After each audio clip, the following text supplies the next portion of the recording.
All right, going live in three, two, one. This is Olivia on Air, episode number 30. We have Olivia on this evening. How are you doing, Olivia? Doing well. How are you?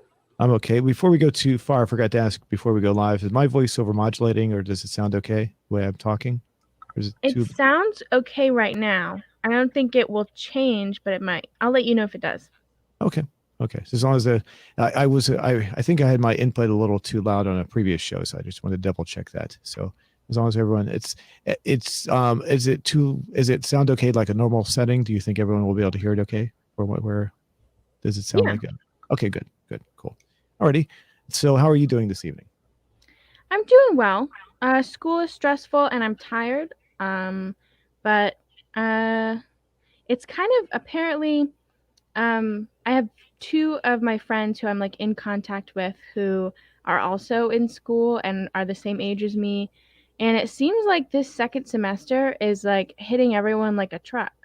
I don't know why, but I'm 2 weeks in and I've already had a test. One of my friends has already had like two or three tests, and it's just getting crazy very fast, which is annoying, but Crazy and like as far as like just busy to what crazy in what way? just very busy, very, very busy. And I mean, so one of my classes is a math class that's like a requirement, and I've tried to take it online twice, but it's so hard for me to learn math just in regular class, let alone online. And my teacher, one of the first things that she said um, in the first class of the semester last week, or maybe the week before or something, I don't know, she said that 50% of students in like the nation, or 55 or something, don't pass that class the first time. Hmm. Um, That sounds actually, before you go too far, that sounds about right. I mean, when I was teaching classes, about more than half the students would drop out of my classes. So it sounds about right. But go ahead. I didn't mean to interrupt you.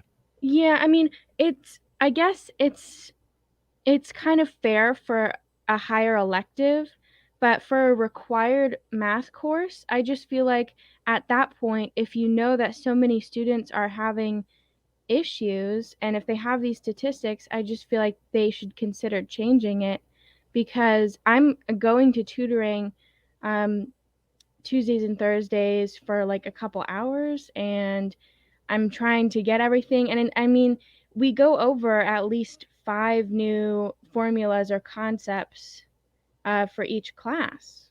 Mhm. Hello, Doesn't Host Play 3.0. Yes, I better. Okay.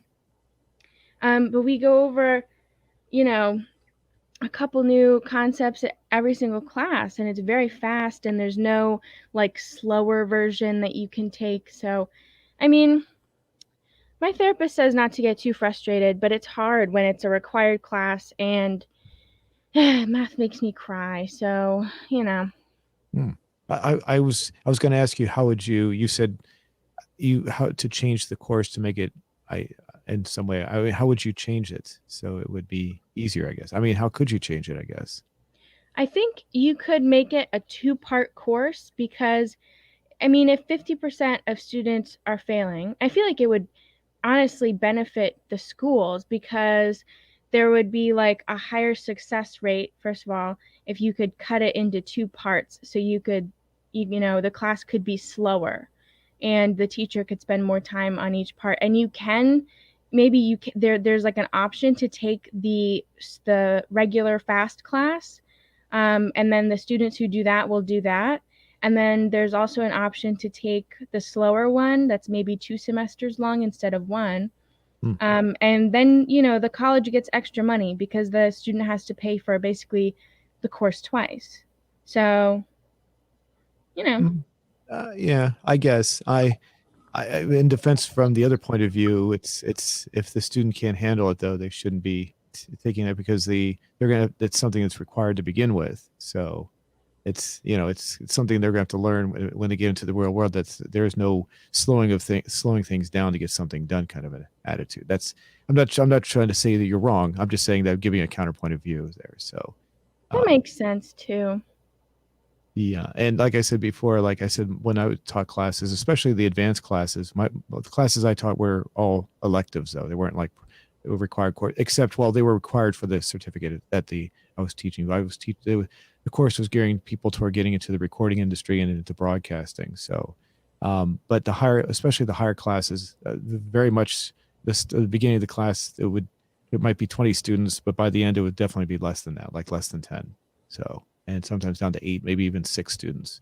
So it's just as the course progresses, they realize that a lot of the students realize it just wasn't their thing, so they just pull out. So That and makes a lot more sense though, because again, it's like an elective, and this math course, as far as I know, it's required for all majors to finish. And I also think that if you are majoring in like literature or the arts or something, um, maybe, having to have these requirement math courses done that go, I don't know, in my opinion, too far into like math. I just think that's a little bit of a waste of time and money for like everyone involved, Because if I don't know, I'm in the arts mainly because I'm good at art, but also because I'm very bad at math, and like having a course required for it, eh,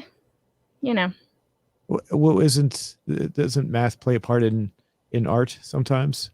Um, Sometimes, but most of the time it's like you can just, if it's graphic design, you can just find the numbers that you need online somewhere, or they're like preset. Um, and it's like if I need to learn a type of math or a specific formula, I can learn it in a graphic design class. Okay. Oh, I had a student one time on a test. We had to do some math equation, but I had simple math question, not a complex math, but there was some math when it comes to determining sound wave, bandwidth and things like that when it came to sound waves. And a student put on there, I don't remember what the question was or how it was worded, but instead of giving me an exact answer, he said somewhere in the range of like, say the answer was like 3.5. He put like somewhere around three or something, or he didn't put the exact answer. So I failed him on the question. I marked it wrong because it wasn't that hard of a math question, and he felt like it was just he didn't have to give an exact answer for it. So, and it just seemed to me like a little bit of laziness on his part because I taught it. I actually went ahead and taught him how to do it. He just didn't feel like doing it because for whatever reason he thought he just had to give like only part of an answer. So Yeah, that sounds like a lazy kind of student.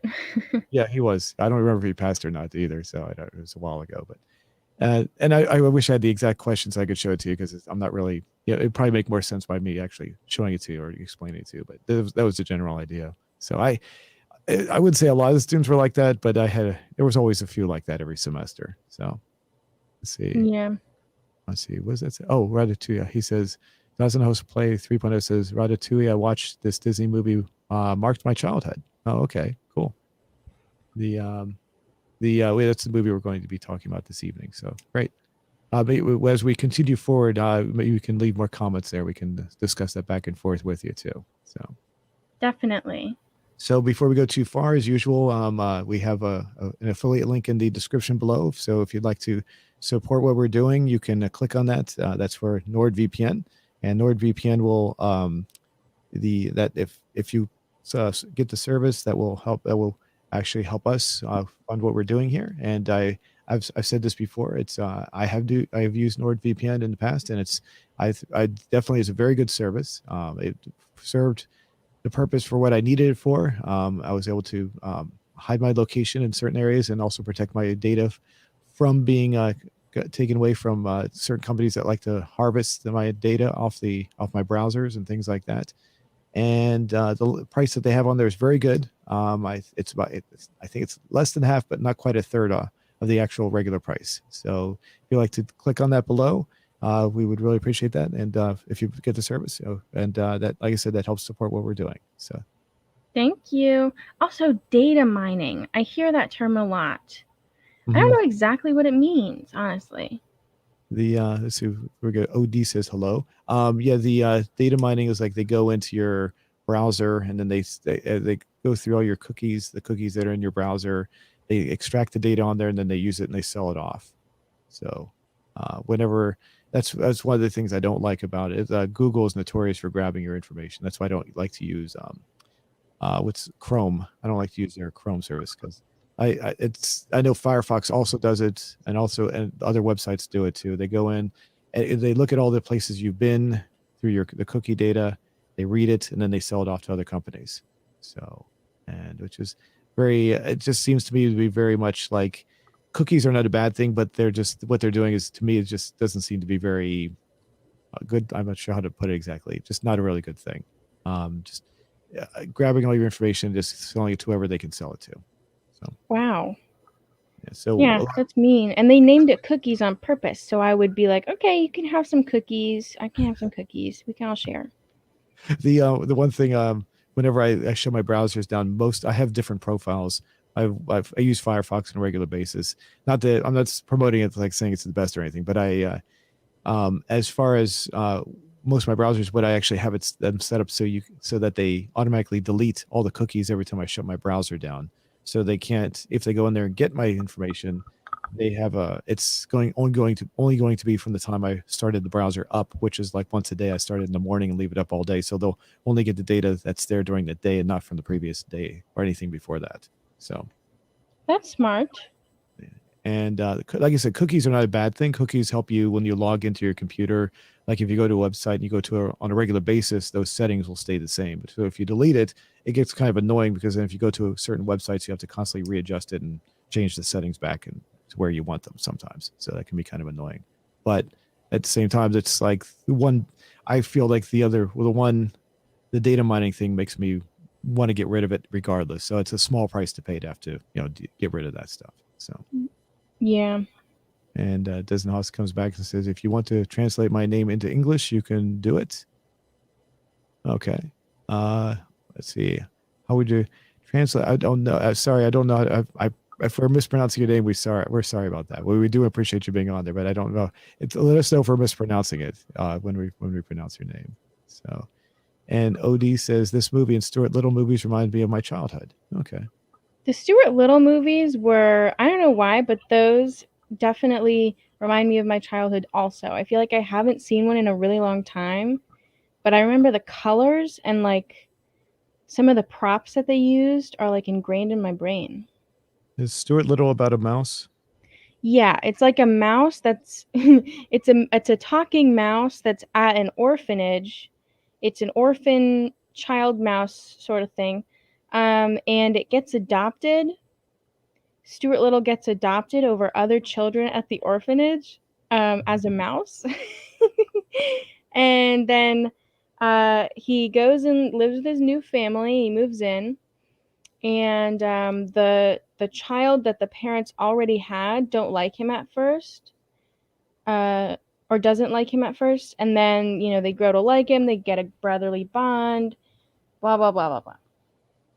I remember I recognize the image. I don't think I've ever seen the movie though, but I do recognize the images. So, does Michael J. Fox have something to do with this, or is that something else?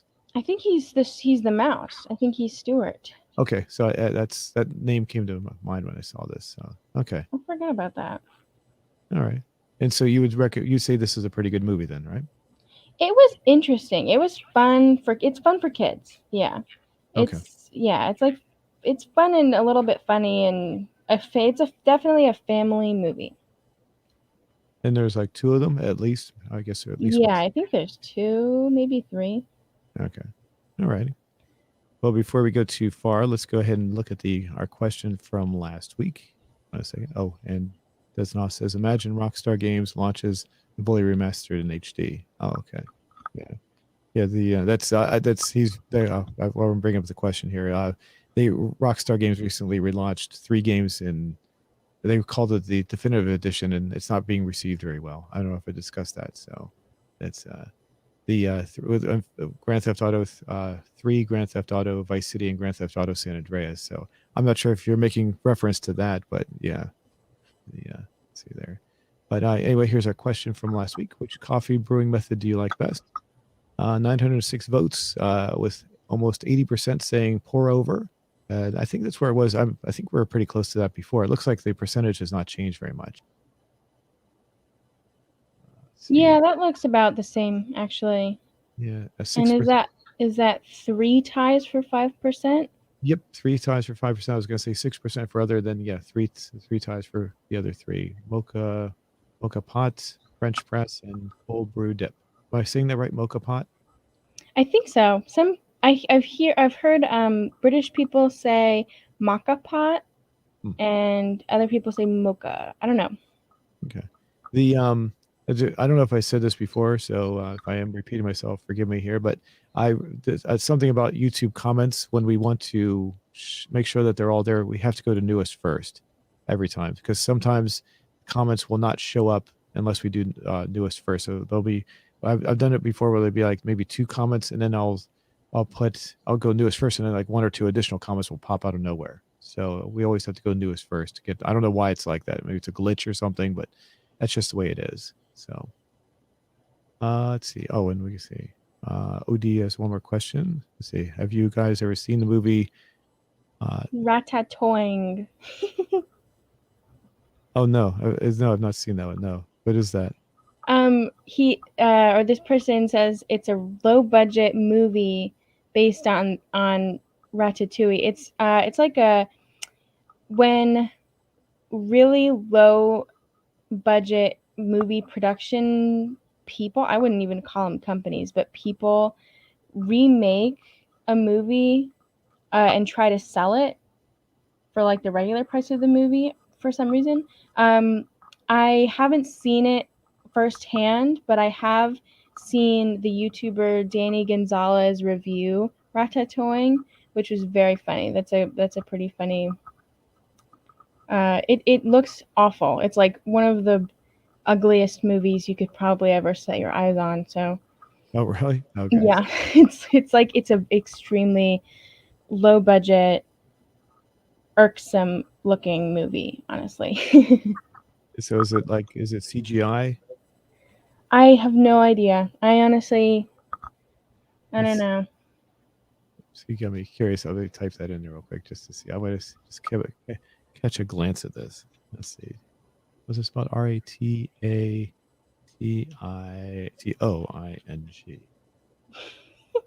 Oh, okay. It's like it's really bad. So they're trying to profit off of the movie we're reviewing, right? Yeah, yeah. I think I'm not exactly sure how it works. It's I think that they kind of go based off of the name of the movie. So the plot is totally like off from Ratatouille. It has absolutely nothing to do with Ratatouille.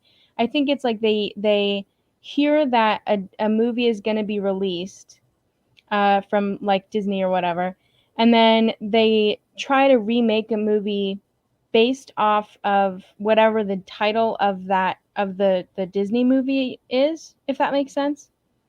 Hmm. And then they try to sell it online at places because they know that like the DVD or something will be sold out when it first comes out or something like that. And then they make a profit off of like parents trying to get Ratatouille for their kids or something like that. Oh, I see. Okay. Yeah. I Yeah. don't think I explained it very well, but I think you get it. Yeah. It's bad. And OD agrees with you. He says it's totally awful. So It's funny to watch awful movies sometimes though. yeah. Oh, it can be. Very much so. I agree. So let's see what our results were. Our answers, I should say. Give me 1 second. I bring up my little magnifier. So we have Alfred Gunter saying F coffee 8.S. All right. Do we have coffee? Wait a minute. Oh, he doesn't like coffee at all. Okay, I see what you're saying. All right. The Alf GTA San Andreas fan says don't drink coffee. Oh, that's another one. Uh, Vivin says Starbucks. Claude Kinghorn says hot coffee. Okay, hot coffee. That's an inside joke. Do you know what hot coffee is? Is it something to do with GTA? Yes, it is exactly. It was a controversial thing that was left in Grand Theft Auto San Andreas. What they did, the game developers had an actual sex mini game in the game. I'm not going to get into details as to what happened, but you can imagine what it was about. It was actually very graphic and very, it was like watching porno almost. It really was. It was really was.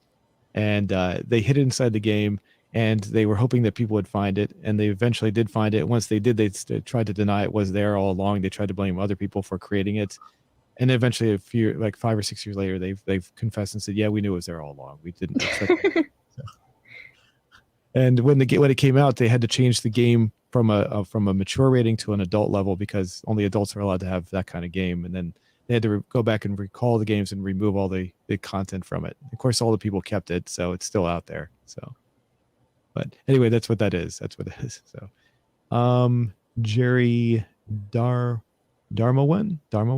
says, I like cappuccino. It's my favorite. Big smiley face. Second. That's what was that? I'm not sure how to pronounce that. Polakin? Again, says, I take a couple of teaspoons of coffee grounds, put them in my cup, pour hot water, drink, and pour out the coffee grounds after it's done. Do you not like that? No, that sounds... Well, there's coffee grounds in the cup. Do you filter it out? Oh, interesting. If you put the coffee grounds directly in the cup, I mean, it's quick and it's technically coffee, but you filter it out. You could use a paper towel as a filter. Okay, I've never drank coffee, so I don't know. So that's why I'm asking you about that. Okay, let's see, and then we got a response saying, "Wow." We actually got 4 thumbs up on that one. Interesting. And finally, by the way, this is from last week. We didn't know what this was. I looked it up in case you're wondering. This is a convenience store. Remember last week we were looking. This is the answer there. Yeah. Oaks, I guess it's a convenience store. It looks like a 7-Eleven. That's cool. So yeah. So thanks for that response. We didn't know what that was. We should have looked it up last week when we were doing the show live. I just after the show was done, I looked it up and I was like, oh, that's pretty neat. So cool. Alrighty. So anything else you'd like to add to that? No, that was interesting. Righty. Well, did you want to ask the question for this week while I set it up? Yes. So the question for this week is, what is your relationship with math? If you were listening in the beginning of the show, I have a terrible relationship with math. We hate each other. And we've never liked each other, and it's never been a good relationship with math. But some people love math a lot and have a great time with math and have never had a problem with math. First of all, I'm jealous of you. And second of all, I'm glad you guys are happy together. So yeah, that was really it. Okay, well, I'll tell you my relationship with math. When I was in elementary school, I liked math a lot. My parents made me go to 4 years of Catholic school from 3rd to 6th grade. And in 7th grade, I went back to public school. So when I went back, they didn't transfer my records correctly. So whatever happened, I was doing really well in math. They put me in the slower math course, meaning, like, you remember how you said, like, this is kind of coincidental that you mentioned this. When I went to high school, they divided math into 2 courses. Like, instead of taking it all in one semester, you could take one half and then come back the next year and take the second half. And they put me in that class. And I didn't realize that it was based on the fact that they didn't have my proper records from when I transferred me from private school to public school. If I'd been in public school the whole time, I wouldn't have been put into the slower class. So it kind of made me angry. So interesting. But up until geometry, I actually liked math. And then geometry, it wasn't really the fact that I didn't like geometry. It was the fact that I just was focusing on too many other things at that time. So I just kind of lost interest in math. So I didn't really do well. And I didn't really care for it. And that's my last, until I went to college. That's the last time I ever had. The math in college was fairly easy. I didn't really have any problems with it. So. Oh, I was in, I was in like the lowest level math classes you could get in for elementary school, and my parents would make me go to like math camp. I actually remember at math camp, my reward for doing good was learning how to play the piano. I don't know how to play the piano, so I clearly didn't do good very often. But and then in middle school and high school, I had to work pretty hard to stay after in classes and kind of catch up. And then by the end of high school, I was like on grade level with math. But it always gave me so much anxiety because I don't know, I always just felt like I was doing something wrong, and I still always feel like I'm doing something wrong with math. So Hmm. Okay. Well, so mine was an in and out relationship. So yours is like you don't, not really something that's very positive for you, I guess. Is that right? Would you say? right. And mine was like positive, then kind of negative, then kind of positive. And not really negative for me, just right. Like I said, I was just in my high school years, I just wasn't really focusing on stuff. So I had more things I was more interested in, like computers and other things. So, and that's just what I focused more my attention on more than math. So I just kind of lost interest and got back into it a little. So, That makes um, sense. oh, OD has a couple more responses. Let's see. Because I remembered of this because remembered I remembered of this because a movie list that I found basically there's a cheesy copy for every famous animation movie. Okay, so he's talking about that other movie that we were talking about. So Yeah, I saw another video of by the same creator, Danny Gonzalez. He has done a few reviews of like the cheesy copies, and there's one for Cars. I forget what it's called, but there's one for Cars, and there's also one for that plane movie that Disney made. They're all really bad. is it Um, the plane movie that was it the one that was like took place in this the Cars universe kind of a thing? I think so. I didn't watch it. I think I just saw the commercials for it. Okay. Um, I don't think I was like, I think I was a little older than the age range for that movie at the time. Okay. I don't know what it's called either, but it's something about planes, I think. Okay.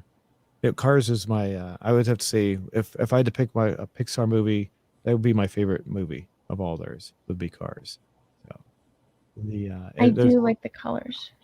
the car in the movie there's a lot of references because I'm also a car person too, but there's a lot of car references that only car people would really understand. I mean everyone can understand them, but if you're really into cars you get the inside jokes. There's also two people that were in in the movie. Their names are Tom and Ray Mayotzi, and they were two guys that used to do a show years ago called Car Talk, and it was fun to see them in the show. Even though they were cars, they were animated like cars, but it was fun to see them in the movie because you don't. They were people that they were only on the radio. They were never really in movies, so it was really cool to see that or hear their voices anyway, doing in the movie. So that was one of another reason to like it.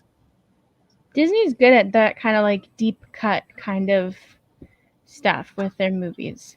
Mm-hmm. Mm-hmm. And the second and third movie, I didn't really care for the second Cars movie at all. It was just kind of blah. And the third one was just kind of weak. It wasn't as good as the first one. So, but the first one's always I've always liked the first one. So, I do uh, like the setting too. The art is good. hmm. Yeah, you said something about the colors. Yeah, the colors, the art. I just like that. Um, the kind of, I don't know how to explain it, but the tones that they used for that movie were nice. Hmm. Okay, yeah, there's the very well mixed together. I mean, there's a lot of inside jokes in that movie. There really are. So, it's just I'm sure the colors were chosen specifically to help accentuate the cars and in for those inside jokes, especially. I'm sure. So Yeah, let's see. OD also says such as Kung Fu Panda, Cars, B movie, Peppa Peppa Pig. I've never heard that one. that's Uh, like a kid show. oh, okay. Oh, I had not heard that one. And one more says the cheesy copy of Cars is called Carinos. Karinhos, I think. All right. Before we go too far, I'm going to go ahead and post that. Does it look good? Before Yes. okay, there we go. We'll go and post that. All right. So now, did you want to do before we go to our movie review? Did you want to talk about your food discovery this week? Yeah, it's not too exciting. It looked like it was gonna be much cooler than it was. I don't really know how to describe it. I wouldn't describe it as like a granola bar. It could be kind of like there are these like again, I don't know. Oh, that's a different one. I That's was. one we did before. Oh, did I grab the wrong one? Oh, sorry. Okay, hold on a second. Let me see if I got it here. Sorry. Let's see. I don't remember what it has. Hold on. Make I don't sure. remember what it's called. It's not a memorable food item. I just saw it. It had cool packaging. Um, Is that the right one? Hold on a second. I'm opening up. It's called Tunix or something. Is that right?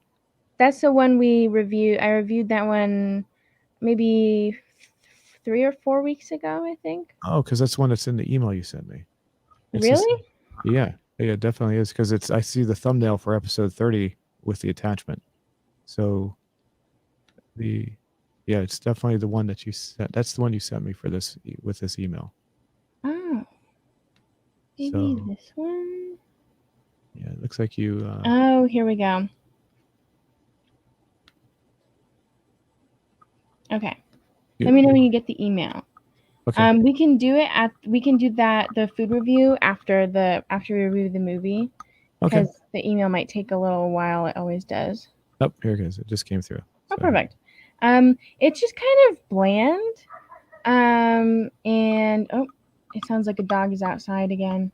Let me know if you hear it. It's just kind of a bland. Um, looks like before you go too far, I'm bringing it up right now. It looks like it got partially cut off there. You'll see what I'm saying. There we go. Looks like the. oh my god. Let's see. Yeah. That's bullying. My computer is bullying me. How did this happen? Sorry, that's the way it came. Oh So my goodness. That is really rude. yeah, we got. Looks like looks like we're missing like probably at least half the image there.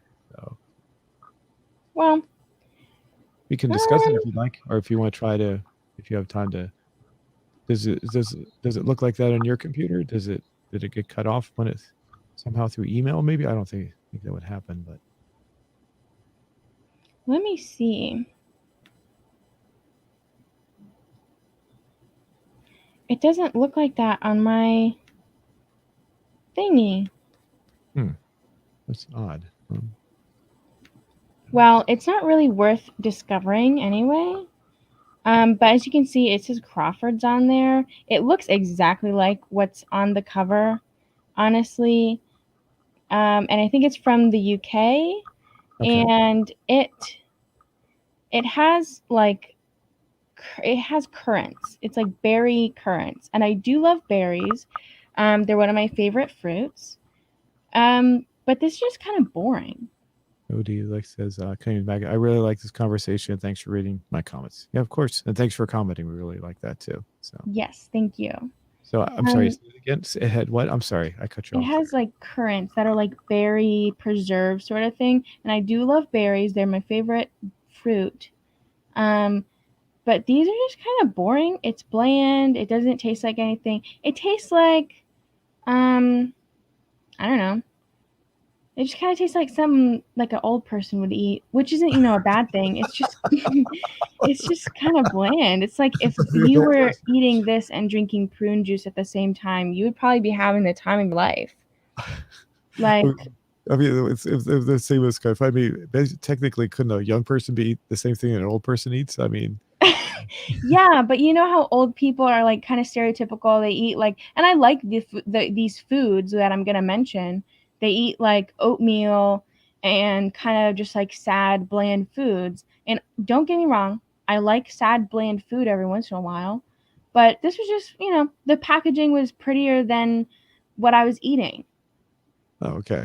It, the the what is the so looking at the image there, what is that the berry stuff you talked about right there coming out like through the cracks there or through the right there? Yeah, it's kind of like it's like uh it's like a thick jam where there's like seeds and stuff, and it's not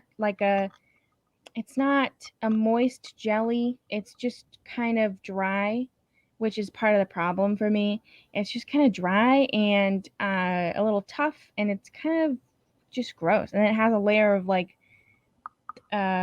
biscuit around it, and it's sporadic. There's no like set lines where the currents are supposed to be. So, and that's kind of fun because you never know when you're going to eat some, but it's not like that fun. Hmm. So this is something you would not recommend, I would assume. If you like bland old person food, then you can eat this if you want. So crispy, golden crispy biscuits filled with currants. Okay. It's not crispy biscuits either. No, it's not. Oh, okay. It's So false advertising. established over 200 years ago in 1813. All It right. tastes like food that they would be eating in 1813. Oh, okay. So I would the one thing I would think of when you have when food is made in 1813 versus today is there's no preservatives, so you're not having a lot less starch is added to it, a lot less. Oh, that starch is the right word, but a lot less preservatives. There's I think starch or something is added to foods to make people want to eat it more. So it would give you more of a craving for it. Maybe it's lacking some of that, something that with more modern foods have. Is that what you mean when you say something from 1813? Well, I mean, just kind of sad. Honestly, maybe that's part of it.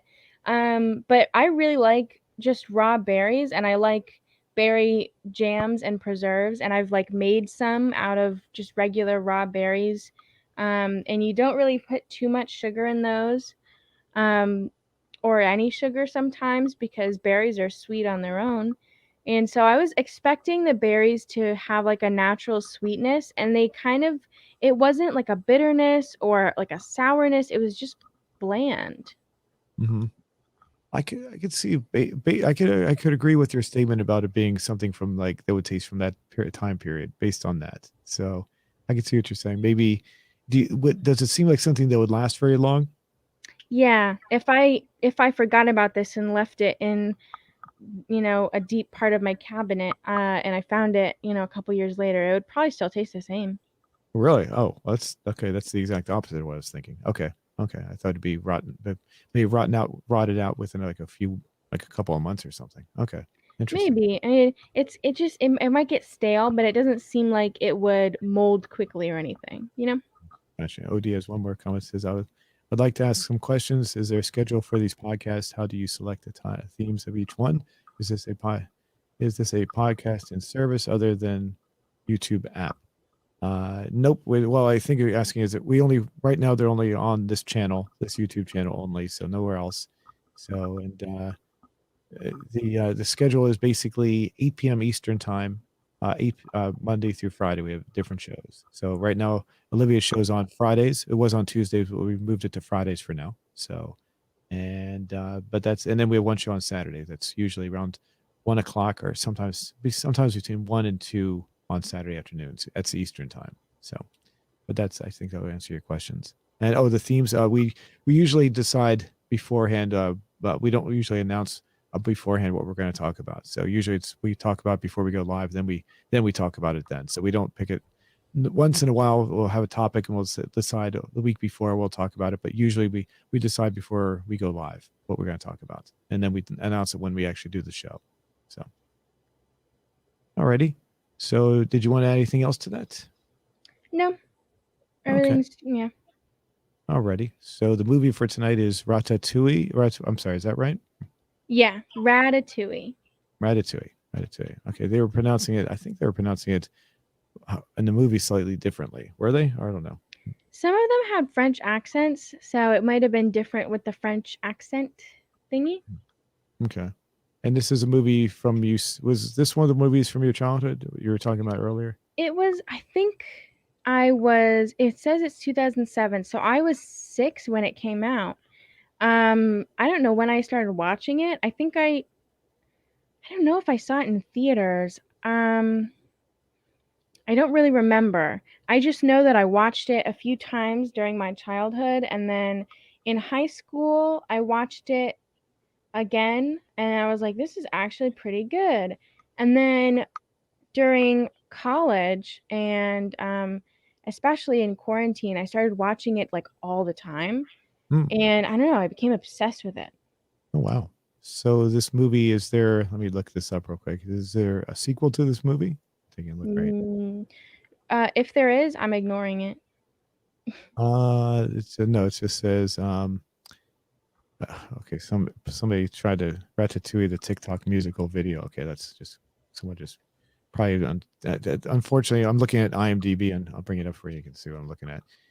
I don't trust IMDb's gotten so crappy lately with their stuff. So there's probably somebody on a TikTok channel that just trying to promote their channel. They put that in there. It says there's a video game, and then it says Your Friend the Rat, which is a video, the DVD sequel short. So not, I guess that's not really technically kind of a sequel, but not really. So Right. all right. So and you said, how many times do you think you've watched this? Oh my God, so many times, so many times. I, in the I don't know, it's such a comforting movie for me, and I feel like a lot of people who really love this movie agree that it has some comforting quality that it never gets old. I don't know why, but the every time I watch it, there's something that warms my heart. Oh. Not to get too sappy, but it like the same parts always make me tear up or cry, and it's a very comforting movie that reminds me that, possibilities are endless and hope is real and stuff like that, which is, pretty good for a Disney movie. Mm-hmm. The before we go too far, are you familiar with the Pixar symbol on here with the little lamp? Do you know what that means? Why they have a lamp on there? Is it the cartoonist's lamp? It That's what was I think of when I see that. the original Pixar it was a demonstration video. It wasn't very long. I think it was released, let's see, somewhere maybe the late 80s, early 90s. I don't remember when, but the very first one that was released to the public, it was like just like a demo to show what they could do. It was two lamps, a big lamp and a little lamp, and the big lamp was showing the little lamp what to do. Oh And it would, yeah, we saw that in yes, high school. okay, you know what I'm talking about then. Yeah, and that was like the very first Pixar movie basically ever made. And so that became their symbol. So, and that's why they use it all the time, in case you're wondering. So, Cool. yeah. So, OD says, thank you, Z Moon. I'll try to listen more often. I'm learning English and find it very useful to me. You guys have a clear pronunciation that I can understand effortlessly. Cool. That Cool. is so cool. I always think it's so cool that people can learn new languages. I've tried a few times to learn Italian and Spanish, and I am so, so bad at it. I don't know why. I feel like some people are very good at learning languages, and I'm just not. That's okay. I took 3 years of Spanish. I failed the third year. That's probably because I told you like that was in my high school years where I got bored with things and I wasn't really paying attention. I didn't really need the class anyway, so I just didn't worry about it. So Yeah.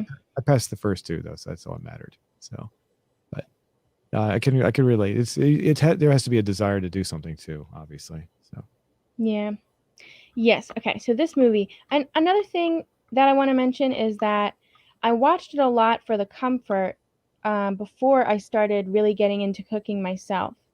And it was a meaningful movie and I loved it a lot. But it totally changed when I started cooking and I found a real passion for it.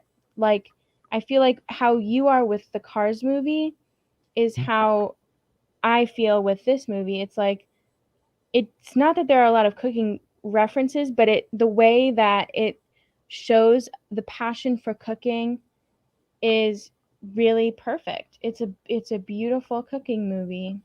hmm I was gonna ask you about that because I know you like to cook and everything, and I was just like I noticed there's a lot of it just seemed like everything in there seemed pretty realistic, authentic anyway, as far as the cooking techniques. So I was gonna ask your opinion if that was a reason why you recommended the movie, but obviously that answers my question. So there we go.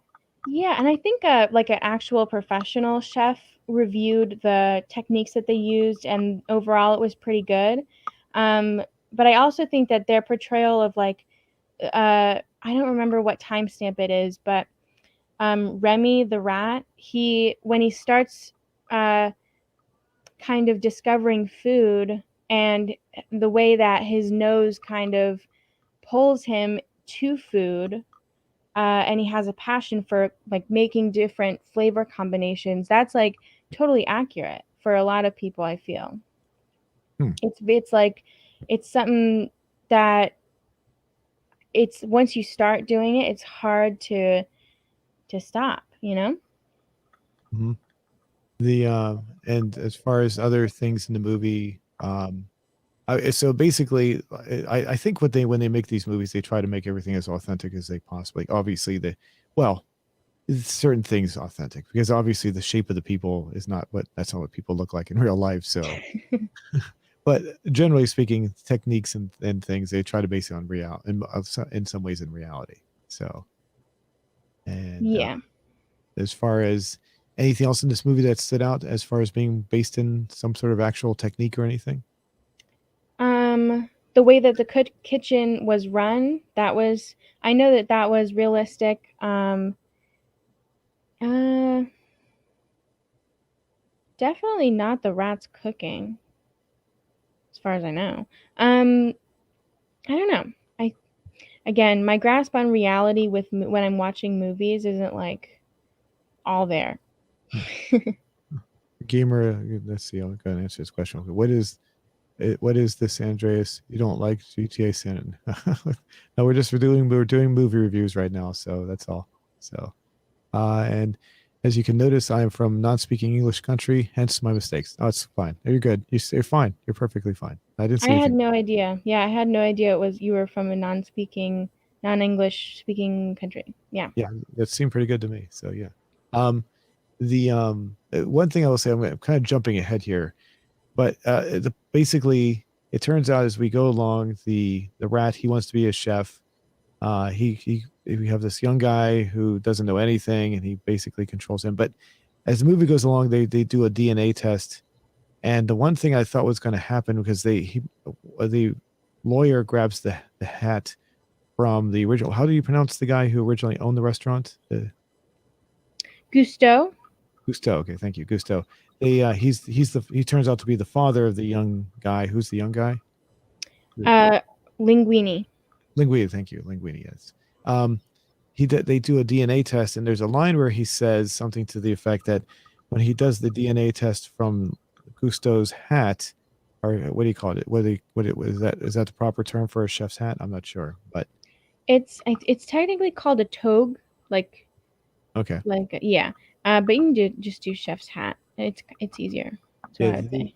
he said he found a mouse hair in there, and I thought it was going, I thought they were going to eventually say that maybe Gusteau was also controlled by a rat, and Oh, that was not the case. yeah. He found the rodent hair in Linguini's chef hat. Okay, oh, that's where, yeah, okay, I misunderstood that. So I thought he did the other way around. I thought it was gonna be like it was gonna be like father like son. It turned out the father was also just using a rat to, which I thought would have been kind of a neat little thing, but they didn't go that route. So, Yeah. but okay, so basically, the rat wants to. I'm sorry, his name again. Remy, right? Yeah, Yes. Remy. So Remy wants to be a chef. He gets separated from his family of rats, and so this gives him the opportunity to do so. So he gets introduced to this restaurant. He meets Linguini, uh, kind of, and Linguini and him. He treats him. Well, why don't you describe this? Well, you know it better than I do. So um, well, he's trying to fix the soup that Linguini ruined because it smells awful and it tastes awful and it made Linguini vomit out the window. So he's fixing the soup that Linguini ruined, and Linguini, I mean, I think this is one of the great parts of the movie when Remy falls into this trance by the soup. I totally understand. He's like enamored with cooking the soup. I love soup so much. Um, and he finds himself in his own world, starting to cook and throw new things in and change it and, you know, do his chef thing. And then all of a sudden, um, Linguini's standing there and he's been watching the whole time. And Remy's like, oh God. And then he tries to run away, but Linguini uses the colander to trap Remy. And then oh, I forget that guy. Angry little chef man comes in and he starts yelling at Linguini um, about the soup, and then they end up taking the soup out to the customer, and the customer wants to see the chef, and then they let the little tiny man chef go. The head chef. We'll just call him the head chef. He's the head chef. They have the head chef go out and talk to the customer, and the customer says that they really like it. And And then head chef starts yelling at Linguini again, and he's like, "You know what I think you are? I think you're just a little." And then he sees Remy, and he starts screaming, "Rat!" And then they tell Linguini to take the rat outside to kill it. And then that's when that's when Linguini is like, "I can't kill a rat. That's mean." And so he starts talking to Remy, and he realizes that Remy is responding in a way that a human would, and he's shocked that he can understand him. And so they make a deal, but then Remy runs away at first, and then he runs back because I don't know. Well, I guess he sees his opportunity. And then Linguini takes him to his apartment, and he kind of shows him around. He tells him what's his is Remy's, and then he wakes up. He thinks Remy has stolen everything, but he's actually just cooked him breakfast. And then they head to work. They don't know about the hair thing yet. They haven't figured out a way to, like, for Remy to control Linguini yet. And then to avoid the head chef from finding out that he didn't kill the rat, he puts Remy in his chef's hat, like, kind of in the moment of it, under the pressure. Mhm. And then he walks out of the freezer, the walk-in cooler, the fridge, or whatever, and he narrowly avoids hitting the waiter who had the dishes. And so the way he did that was that Remy yanked his hair. And then they do this montage of them figuring out how to kind of work together in a way that, doesn't make a mess. And so they get better and better at it, and they practice and practice, and eventually they get really good at it. So let me see. Oh yeah. And then he goes back to the kitchen, and Colette, the girl with the purple hair, is assigned to teach him how to, do things. And she gives him this speech about how she got to the kitchen and how it's like really hard. It was hard for her to get into that kitchen, and then it's interesting how they show how she is really harsh on him and angry about his immediate success at first, and then as this kind of, I guess I would call it like a learning to cook montage for Remy, as it goes on, she gets nicer and nicer and more gentle with him. And then by the end of it, she is saying that, or she's telling him the backstories of all the other chefs in the kitchen. And she is saying that, or she says something like, "We are more than just chefs." And he says, "We?" And she says, "We." And so, yeah. Right. The cross-eyed you, because her eyes keep on going in the middle, and like sometimes one eye will go to the one side and the other go to the other side. So I kept on looking cross-eyed to me. I don't know, maybe it doesn't look cross-eyed to other people, but it was her mostly, and then sometimes the other characters as well. I mean, my eyes are right in the middle right there. And like I've noticed, like sometimes when she was looking at something, her right eye would move, but her left eye wouldn't. So it's just kind of odd to me. So, but I don't know, maybe it looks normal if you watch it enough. But that's something that stood out. Just a little thing I'm just pointing out. The thing I will say about this is he comes, as the movie progresses, it's eventually learned that he's the legal heir to the restaurant, and he comes across as a bad guy to me. Linguini does, because he's a fraud. He doesn't know anything, and he does it. I thought for about 3/4 of the movie in, I'm thinking to myself, he's really a fraud. He's not really a good guy. Why would I be rooting for this guy? And I will say he kind of redeems himself by admitting that it was the rat that was Remy that was helping him all along. So, and that's if he hadn't done that, I would not have been rooting for him. Though I'm not really fully rooting for him, but I just didn't feel any fully. It felt like the story was making me want to root for him, but he didn't really seem to deserve most of what he got in this movie to begin with. He was using the Remy for the cooking, and he didn't know how to. He didn't really earn the restaurant. He just got it handed to him because it was his father's restaurant. So to me, he doesn't really seem to be deserving of much of anything, really. Um, I'm not trying. I don't mean to make anyone who likes the movie put it in a negative way, but it's just he doesn't seem to be someone who's really fully in a position where he should be. It just seems like it seems to be sending out the wrong message almost. It's like if you're in the right place, if you have an ancestor or a parent who owns something, they can just hand it off to you and you can do whatever you want with it because and then if you can use other people, in this case of Remy, to get where you need to be. It's just he's really mostly a fraud through this whole thing. That's an interesting perspective. I never really thought about it from like Linguini's perspective because to me, whenever I watch it, it's about Remy being able to use Linguini to be a chef, you know? I Right. Well, mean, they're kind of using each other. I mean, I never think of Linguini, he's like a secondary kind of person to Remy. Remy is the one with the passion for cooking, and he's the reason why all this can even be done. And he's the one that's mainly learning from Colette. And he's the one that, I don't know, gets guidance from this ghost of what's his name? Gusto.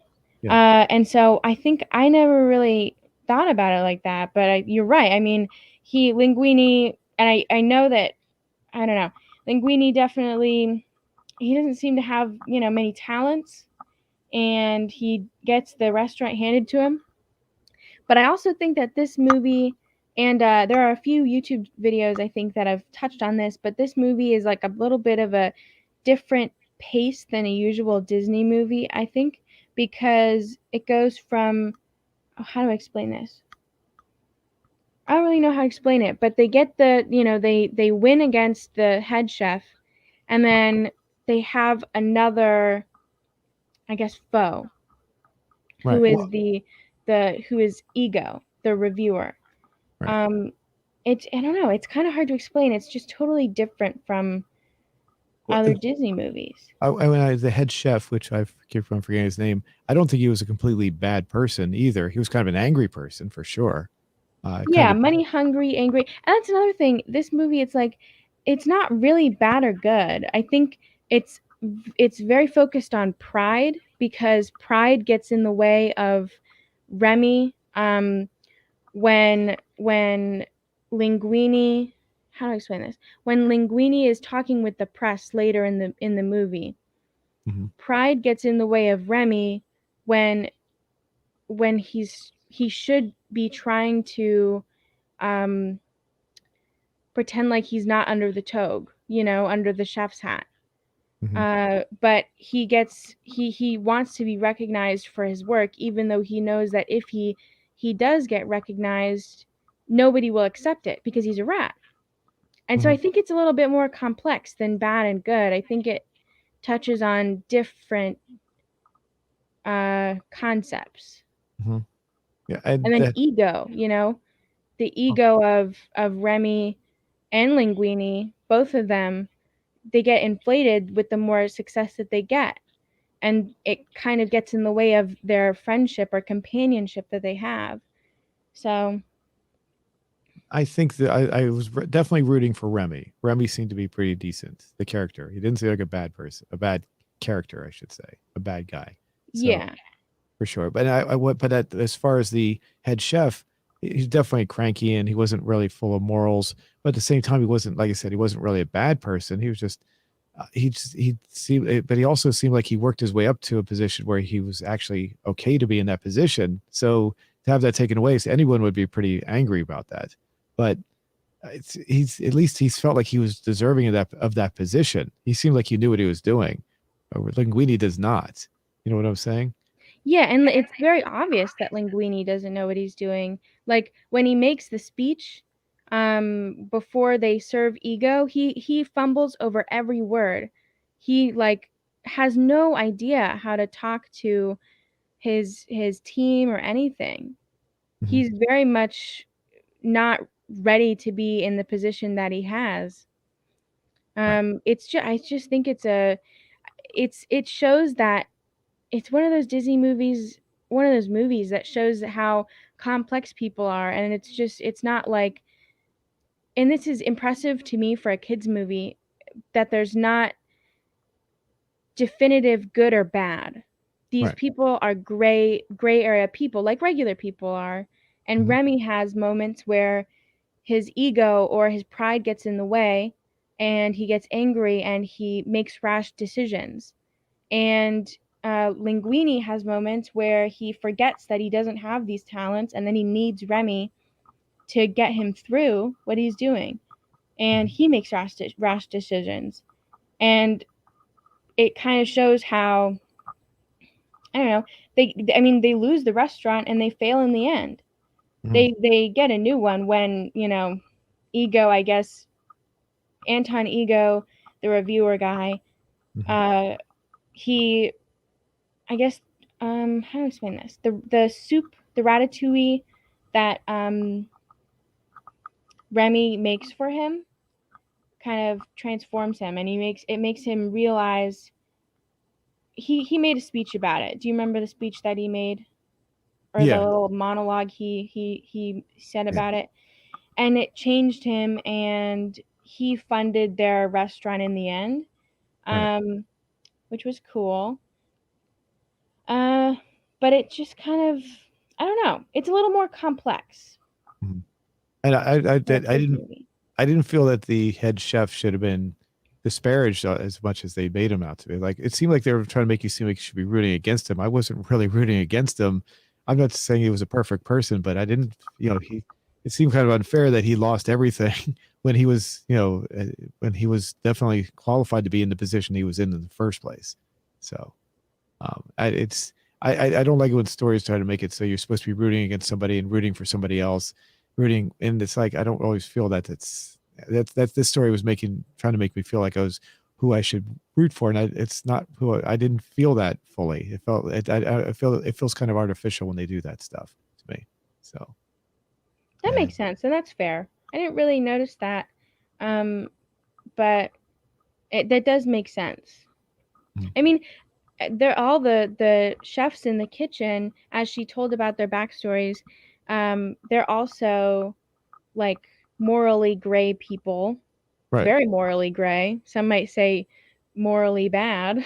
Uh-huh. um, Like him, this guy right here, yeah, he's always that's been funny. he's always been arrested or been in jail, but the reason always changed as to what it was each time or something like that. Yeah. So So I think that's another reason why I like this movie and why it stuck in so many people's minds from childhood is it's not good versus evil. It's like people are complex, and the reasons for people's passions in life are complex, and it kind of focuses on the passion for cooking and a passion for a hobby, which a lot of people, I'm sure, feel a passion for a hobby of some sort, which is why I think that this movie, even though it is such a niche thing, it's about cooking and a rat. Even though it's about that, it can be related to by so many people, because the way that Remy is passionate about cooking is the way that a lot of people are passionate about a lot of things in life. hmm. Which is why it's so beautiful. And the colors, look at the colors. Ah, I love this movie. And if I go too far, OD said in talking about Ratatouille, I watched just one time several years ago. He also had another comment. It's impressive to me that every Pixar movie is outstanding. I mean, they are entertaining and excellent movies for both children and adults. So, That's true. I do like it's I feel like a lot of people have sung Disney's praises for Disney and Pixar for making movies that are truly enjoyable for the whole family. And we got this one. I forget what flag that is. He's waving his flag. What country that is? Sorry, I don't remember. Don't know what flag that is, but okay, it's cool. So, uh, the when you said colors, were you talking about this one, this scene right here? Because there wasn't very much color in that scene. Were you talking in general? In general, the colors are so warm. The colors of the kitchen is beautiful. I would kill to cook in that kitchen. Not really, but like I love that it's so beautiful. The copper, the windows, it's beautiful. hmm The and as the movie progressed, I thought it was going to be I was going to predict what was going on. I did predict as the story progressed. As soon as I saw the woman, I figured, okay, Linguini's gonna be they're gonna be together, and sure enough, they were. That seemed kind of predictable. The other things, like I said, I did predict it incorrectly, where the idea that the Gusteau was actually also controlled by a rat, so I was wrong on that. Um, the movie kind of I thought it was going to end with Linguini getting control of the restaurant, but they kind of that actually ended that he actually got control of the restaurant earlier than I thought he would. So so that part of the movie, I thought that was like the very last scene was going to be him finally winning and saying, "Oh, look, you're the rightful heir of this restaurant after all." But it turned out no, that's not how it worked. And then they after that it turned they lock up the head chef and the health inspector, so they can't report the rats that are in the thing, and then they end up getting shut down anyway. And then they what was the like a little bit of exposition saying that the Linguini was some sort of financial expert and he figured out how to make it so they could open up another restaurant. That is that what they said? That I thought that was Ego had I don't really fully remember, but Ego had kind of financially backed the new restaurant because he wanted to support Remy. Oh, okay. So it was the critic did that. Okay, I misunderstood Yes, yeah. that. Okay, thank you for explaining that. Okay, because I was like, I cannot imagine Linguini being able to do that because he doesn't seem to have that much in the way of smarts in that way anyway. So No. But he can appear human. That's the main thing. who ego? Linguini. That's his job is to be a human and to be controlled by Remy. Hmm. But yeah, and that's what you were saying with he thought that he would get control of the restaurant by the end of the movie. If this was like how a regular Disney movie is paced, or I guess how most Disney movies were paced up until this point, that's how it would have ended.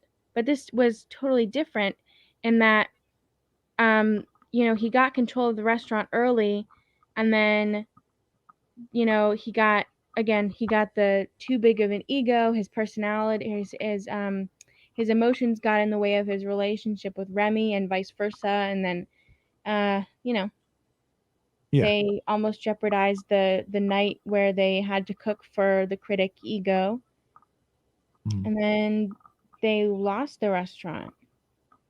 Right. Right. I And just love how it's so different. and then the love story that didn't really seem like there was much of a love story there.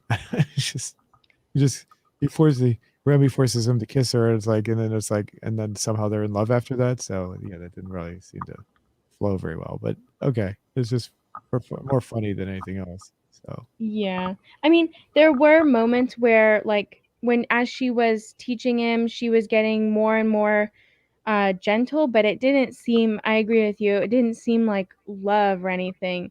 It was just when she was in that morning, she was telling him that she wanted him to succeed, and like she thought he was different and all that stuff. That seemed like it could have moved towards a relationship, but I don't know, not as quickly as it did. But again, this is a movie, so mhm.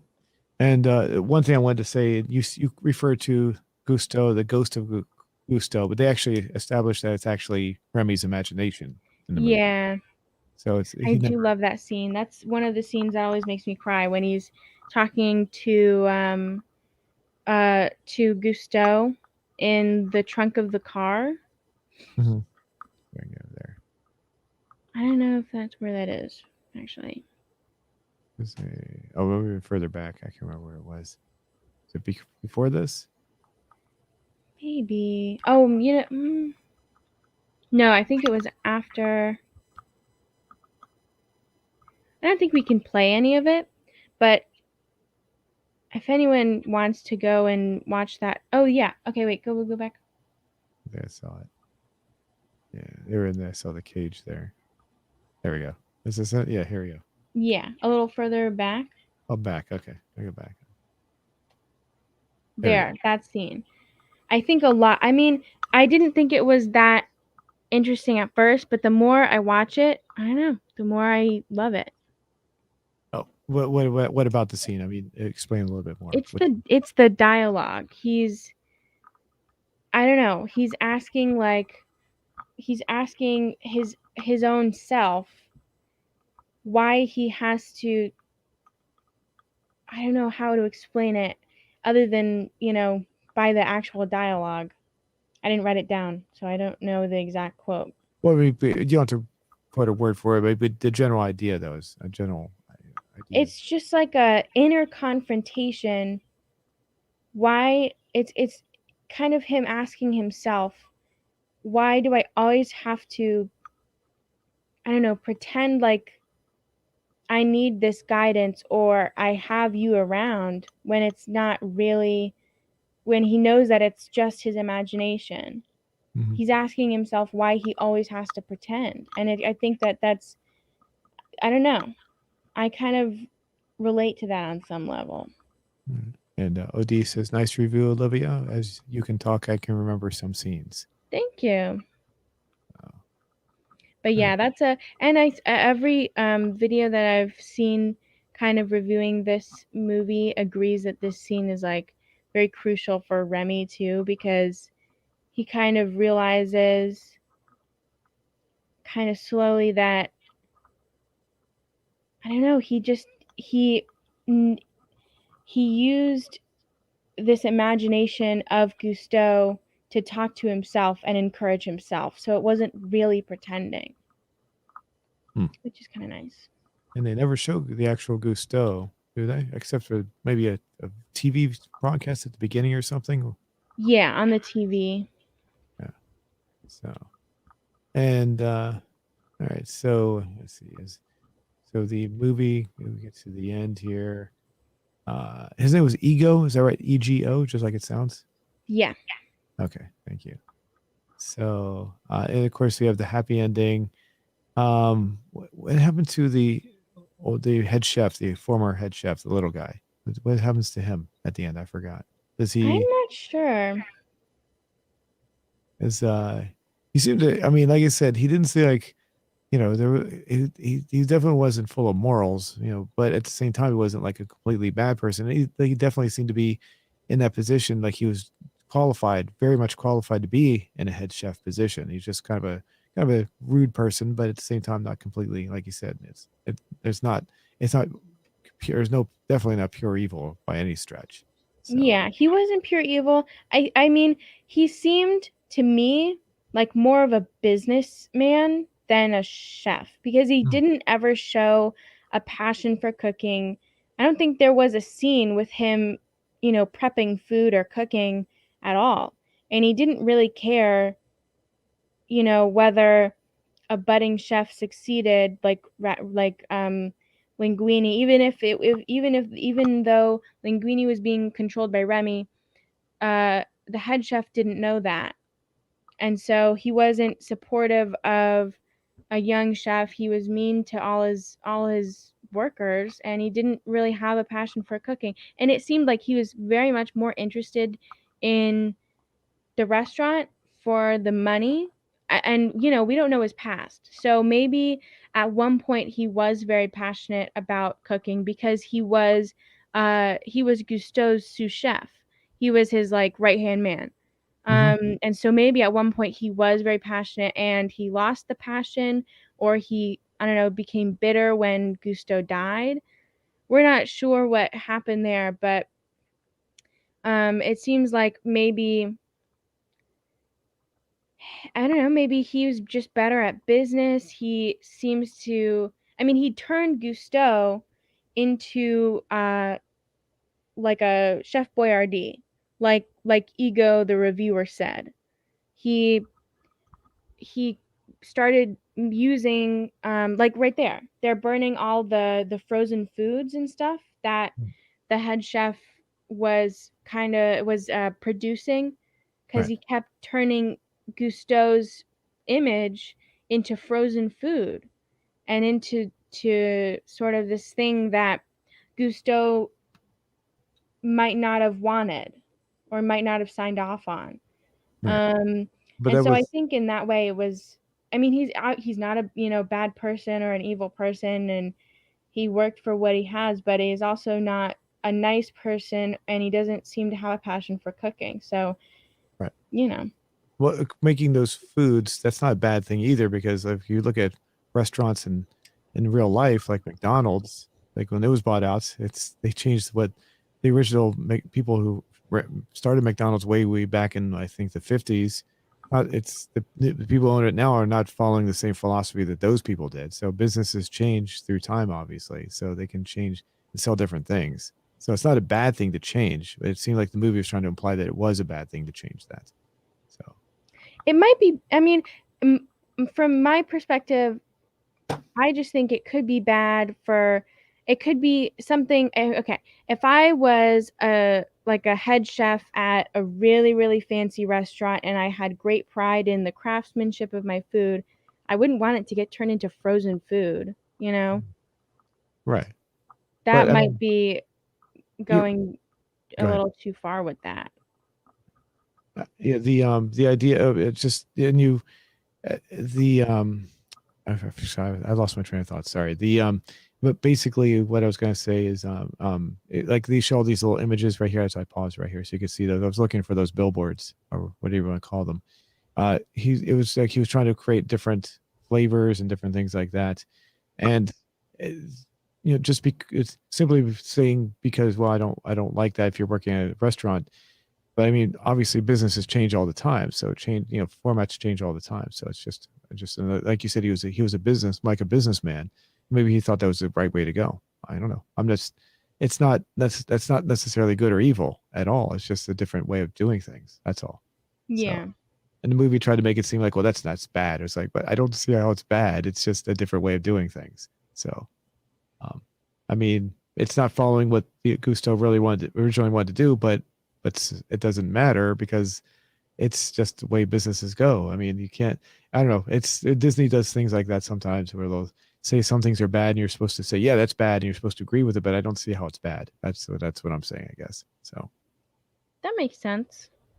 and it's that like it's like I said, it can be a problem with certain movies and TV shows. They want you to root in a certain way, and I don't really I was not fully rooting against the head chef, and I was definitely nowhere rooting for Linguini because he, like I said before, he comes across as a fraud. But Remy I was rooting for. Remy seemed to be genuine, and he was very came across as honest. He just wanted to succeed and do what he wanted to do. So I definitely rooted for that character for sure. So Yeah.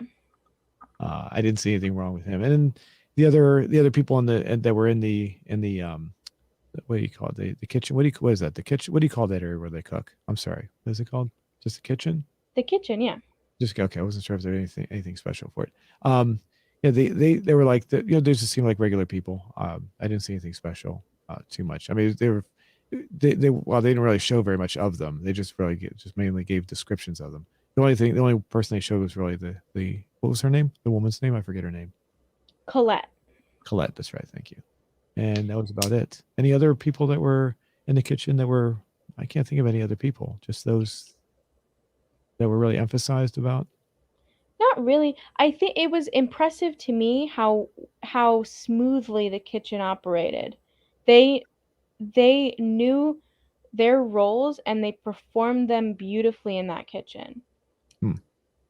which Okay. is noticeable. I mean, it's it's hard to find a group of people and it takes a lot of effort to create a group of people that flow like that. So I think that also kind of shows how it is a nicer restaurant, because maybe in a smaller restaurant that kind of flow wouldn't have happened as easily or as consistently. Hmm. Okay. Yeah. I do like Colette. I do. Her character is pretty good. I thought she was pretty good. And I liked how she did evolve and she warmed up to him and everything. So that was Yeah. so she was. I did like her character. So I was trying to find a scene where you're describing how easily they flow, but it's not really much here to really show that. So Yeah, and it's also in the way that they talk to each other, like how Colette can easily call out someone's name and say a few words and they know what they're talking about. They respond to each other quickly. Um, it's like a good sports team. hmm, okay. Hmm, Oh, and another thing that I wanted to mention is for this movie, I feel like some I don't know. I didn't get the feeling that Disney was trying to get me to root for anyone, because I feel like maybe this is one of those movies that you're not rooting for anyone okay. like exactly, like you're kind of just following them. And it's Okay. like you're kind of like watching them, watching what happens. And for me I don't really it's less of a winning and losing, even though there is some, successes and failures. It's less of winning and losing. It's more of a movie about passion about hobby and a passion about life, which Okay. I think is very nice. Okay.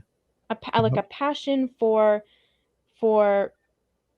living because you are passionate about a hobby is Well, this would be a beautiful. career. It would be more like a career, not a hobby, right? Isn't Yeah, cooking? it can be both. I mean, cooking for a lot of people starts out as a hobby and maybe goes to a career, but for a lot of people it just stays a hobby, and either way it's like a real a real positive. Hmm. Okay. The I do. Oh, yeah, we didn't talk about the rat family. Anything you want to add about the rat family? The- Um well, okay, one thing that I thought about when with this movie is I thought that since they were in France, they would all have French accents, but the rats have like New York accents. yeah, but weren't they? Wasn't that basically? I agree. You're right. They should have some sort. I agree with that. But weren't they supposed to be like technically they were actually just squeaking anyway? They were just translating for us whenever they showed us the close-ups. Yeah, yeah, they were squeaking. I forgot about that. So it's I interpret that as basically just basically their way of making it so we can understand it easily, more easily. So, but Like I mean, like subtitles. oh, I don't want. I hate subtitles. Oh, please don't do that. But yeah, but like hearing yeah, I know what you mean. Yeah, yeah, I know what you're saying there. Yes. I don't like yeah, subtitles either. Ugh. yeah. The Linguini also speaks well. He speaks with a like an American accent, for sure. Yeah, it's funny. Yeah, when he says at the end, he says, what she meant to say is, it's time for dinner and we're French. He says we're French in a total American accent. Yeah. That's always been a little bit funny to me. I don't know. I feel like I I don't know how it would have changed the movie if they all had French accents. Hmm. I guess The if it wasn't a Disney movie, it would it would be a little more weird for them to not have French accents, if that makes sense. Like if it wasn't a Disney movie, I would expect them to have French accents. But since it's a Disney movie, I kind of I don't know. I don't really care as much. so OD says, haha, unfortunately I cannot tell the difference between the accents except the British. Okay. And then he adds one more, but the accents of New York, Boston, Texas sounds very similar to me because I'm not a native. Okay. Okay. That makes sense. I never thought about that. Yeah. I guess there are like a lot of regional accents for like different like especially like Spanish speaking countries. I never thought about that. There's probably a lot of accents that like we will probably not pick up on. That's cool. Yeah. Now, is this, now I'm not sure which version I have. Is this French that's written in? Yes, as far as I know. I've never translated it or anything. Okay, so I wasn't sure. Sometimes the copies of the movie I get are from different countries. So what I get is the text will be in the country that it was actually filmed. Like it would be Spanish. I wasn't sure if maybe the like the American version would have it in English, and so I wasn't sure if I guess the American this is like the American version then. So Yeah, I think they're just showing the Frenchness of Gusto and the location. okay, because they kept on pausing and like I could read what it said. I can't. I don't understand what that says. It's, I it's like think the pauses were more to show or to represent the realization that Remy was having. mhm, yeah. So yeah. So, yeah. Well, he looks all crazy there. Look at that. So alrighty. Well, overall, I assume you're going to give this a high rating. What kind of rating? Yes, I am. I love hobbies. I feel like hobbies are what keep me mentally stable and they keep me wanting to be alive, really. Hobbies are like my favorite thing, doing something just because I love it so much. I think that's so fun and I love hobbies so much. I think everyone should have one at least. And this movie really shows passion for hobby beautifully. And a lot of other things beautifully, like a kitchen that is gorgeous and stuff like that. In Paris, every Mhm, single like depiction of the outside of Paris was beautiful in this movie in my opinion. mhm, Especially that first realization that Remy was in Paris. mm, That scene was beautiful. So I would probably give this a 9.9 out of 10. mm. I So I'm sure there could be a movie that's like the best movie in the whole world that's 10 out of 10, but so it begs the question as to is this your favorite movie of all time? If you're going to give it such a high rating. no, cuz I can't pick. Hmm. I love The Princess Bride too. Okay. So What the would you rate this movie? I wouldn't go that high. I'd probably say more like a maybe a 7 out of 10. So the what definitely fun to watch and enjoyable, but I wouldn't. Like I said, my favorite Pixar movie is Cars, and that one seemed to have more of a. This one had an emotional reaction, like you said. Yeah, it does have that, but it didn't have as much for me as say like the movie Cars did. So That makes sense. and not just because Cars was about cars either. The story I actually like the story a lot in Cars as well. So but I've heard a lot of people say, getting talking about Cars, that it copied another movie. Did we discuss this? That it copied the movie Doc Hollywood, I think it was, with Michael J. Fox. I think it was what it was called. I And don't so, think so. is Do it? you want to review Cars next week and talk about it then? Sure. Yeah, we can do that. Yeah. Perfect. Okay. That way we can Uh, like really get into detail about it. yeah. Alrighty. Anything else you'd like to add about this movie? Um, no, I would definitely recommend it, especially if you love hobbies. I would recommend it too. And I'm glad you gave your perspective because it may open me up to the idea that no, you're not necessarily supposed to be rooting for a certain character in this movie, which makes a little bit more sense there. So And I'm glad you told me about your side because I didn't really think about any flaws in this movie before. the I would venture to guess, and this is maybe because you saw this when you were a child. Maybe you have more. There's a when you have when you see something when you're a child versus seeing something for the first time as an adult, you're going to have a different perspective on things, and maybe that's why I saw a little bit differently than you did. I would think. Do you think? Yes, I always whenever there's a childhood movie involved, I always have some sort of bias. I think everyone probably does. Um, but yeah.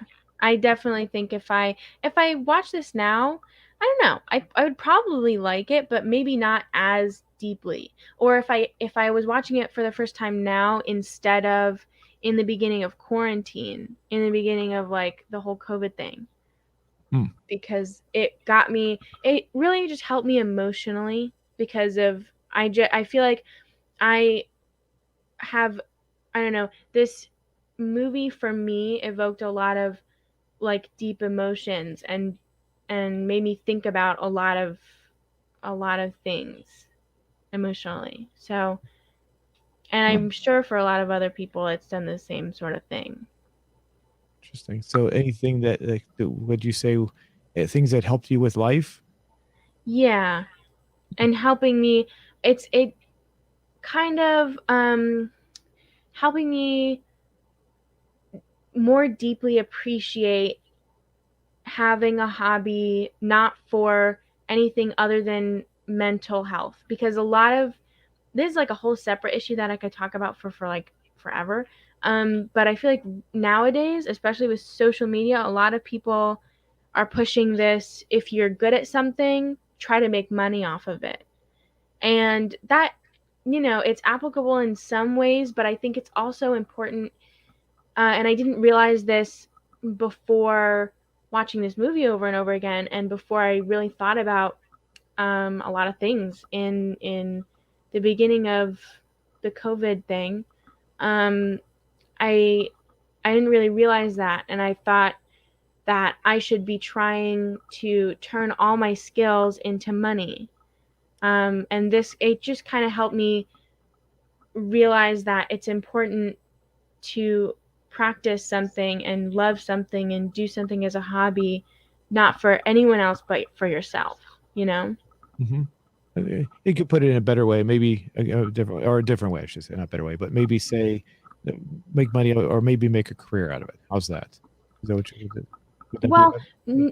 just like not doing anything, not trying to sell it, not trying to become a chef just because you love cooking. Because I mean, there were many reasons why I don't think I would be a good chef. Um, and just kind of appreciating your talents for yourself, and not, because I feel like another thing is like sometimes when people turn something they love into a business or try to turn it into their career, they start to resent it, and Hmm. it becomes something that they hate. And Yeah, I've kind of experienced this similar thing before, but interesting. Okay. I, I can tell you from my perspective, starting my own business, I enjoy what I like. That's not that's not what's happened to me. I've gotten worn out by doing the business, but I still enjoy the actual business that I do. So the actual service that I provide has not changed. So I'm not saying it's really for everybody. I'm just giving you my opinion. Obviously, it's a different for every person. So I'm not saying you're wrong. I'm just giving you my opinion as to how it worked for me. So yeah, and there are a lot of people that like starting their own business or being more independent and that kind doing what you do works really well for them, and that's perfect. Um, but there's a lot of pressure for like everyone to try to do that, and some people like me, I kind of just work better if I'm working for someone and I have like more of a structured day that someone else has structured for me, because I am not good at like sticking to my own structure or anything like that. So yeah. interesting. Okay. That's really interesting. Yeah, because having done my own business, the idea of me going back to working for someone else is just this utterly, like, I cannot even think of doing something like that. I Yeah. like I have no desire to go back and working for somebody else and having them tell me what to do. I'd probably be very much vocal. I was already vocal enough when I was working in companies with expressing my opinion on how things should be done anyway. It'd be even more so now at this point. So Yeah, that makes sense. the one more question there from OD. What is your opinion on the IMD ratings? Is it fair? Let's take a look. I'm bringing it up here. Well, let's see. Here's the ratings. We got 8%. It's got 8 stars. Is that no? Wait a minute. Is that right? Oh yeah, it is. Okay, yeah. It's out of whatever that number is, 683,000. Yeah.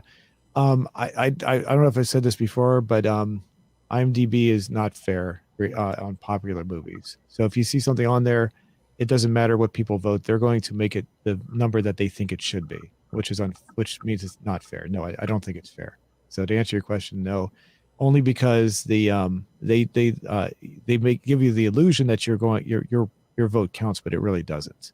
So they've actually stated that if they see the voting going in a direction they don't like it, they'll go back in there and change it to what they think it should be. So, which is kind of pathetic to even have it in the first place. So, Yeah, that's twisted. yeah. And now that I don't think that matters on like things that are unpopular. So, if there's a movie or TV show not very popular, those ratings will probably be more based on the actual votes. That doesn't mean it's actual what the rating would be, but the actual, they didn't tamper with the voting is what I mean. So like I can give you an example. A movie on here that you may or may not have heard of, came out in the 70s. I think it was called 75. It's called Moonrunners. Hardly anyone's ever heard this movie. And the ratings on this one are probably, see, it's only got like 300 something. Those are probably, that voting is probably more accurate on the actual votes. And I don't think IMDb cares about this movie at all. So, but a movie like Ratatouille, or is that whatever, however it's pronounced, they're going to influence that one for sure. So, and in case you're wondering, the reason I pulled this movie up, Moonrunners is the movie that the Dukes of Hazzard, the TV show, was actually based on. So if you're ever wondering where the Dukes of Hazzard came from, this is where it came from. Oh, cool. So, alrighty. Okay. So let me go ahead and bring up our question from earlier. See what we got here. Kind of results. Looks like it's pretty good. Let me refresh the screen. Oh, wow, it's really good. It went from 17 votes to 142 votes. 48% with I love it. 24% said I hate it. And me.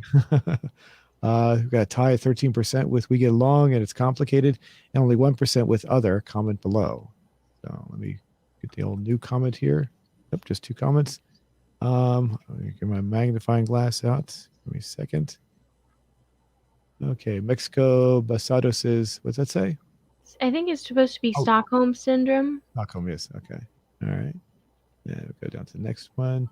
How is that Stockholm Syndrome? Is it like math has like kidnapped you and is holding you hostage and now you're starting to like it or something? Is that what Stockholm Syndrome is? Stockholm Syndrome is when you have a, before we go too far, I want to bring up, there we go. Odie's opinion. He has the same opinion. I assume he's talking about IMDb. So yeah. Okay. Bring that back down. 1 second. I can't. I hit the wrong thing. There we go. Stockholm Syndrome, the way I understand it, is you gain sympathy with the people who are torturing you in some way. Yeah, that's what I think I'm getting at. Like, is it that math is torturing you and now you kind of, I don't know, you don't mind or something? I guess. Okay. It sounds okay.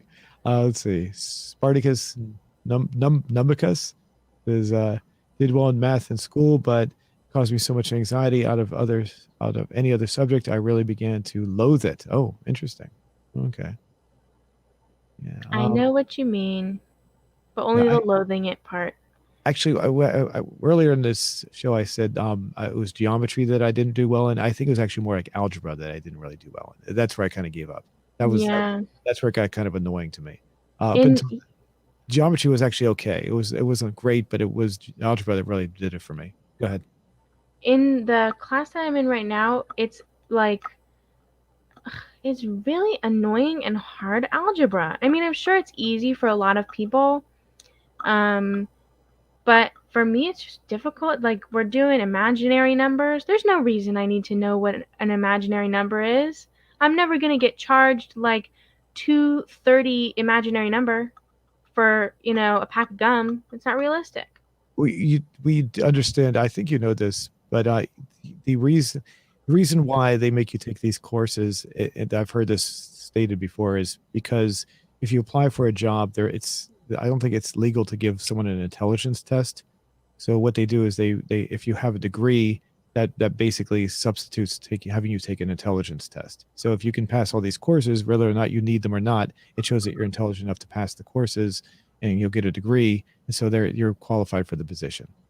So. That makes sense. I mean, the degree for me is going to be deceptive because I'm barely intelligent enough for this math course, but it's just difficult. I mean, you know how it's like you can do like 4 squared? They're doing fractions where the 2 should be in the 4 squared. That's rude. It's like 4 to the 1/5. I don't care about 4 to the 1/5, and I've never wanted to know about it. How about when you get to like base counting, like when you have different base systems? Like I don't know what that means. Like when you have we counted a base 10, so like we have digits 0 through 9, and then once you get up to 10, it repeats. So you have 10, 11, 12. if you get like to a base 16 counting system, like have you gotten to that? I don't think so. It It's sounds like something that I don't want to experience. the it's something that I had toyed with in my head before I actually started taking classes, and I actually was taught in class, and a lot of students had problems with it. They didn't understand the concept of it. I tried to explain it to somebody before I took the class, and he didn't. I couldn't explain it right because I didn't know the right terms. But yeah, basically, we basically it's there's binary, so like it's ones and zeros. So like instead of having 10 digits, we only have two digits. So it goes 0, 1, and it go back to 0 again. So it goes 0, 1, and then the next digit is 1, 0, then 1, 1, then you can only use then 1, 1, 101, or 1, 0, 0. You can, it's basically, it's how many digits you have in your count and the counting system we have. So our culture is just primarily based on, what is the our math is based on alphanumeric. I'm sorry, not alphanumeric. What's the wrong looking for? Our math was based from the math from the Middle East.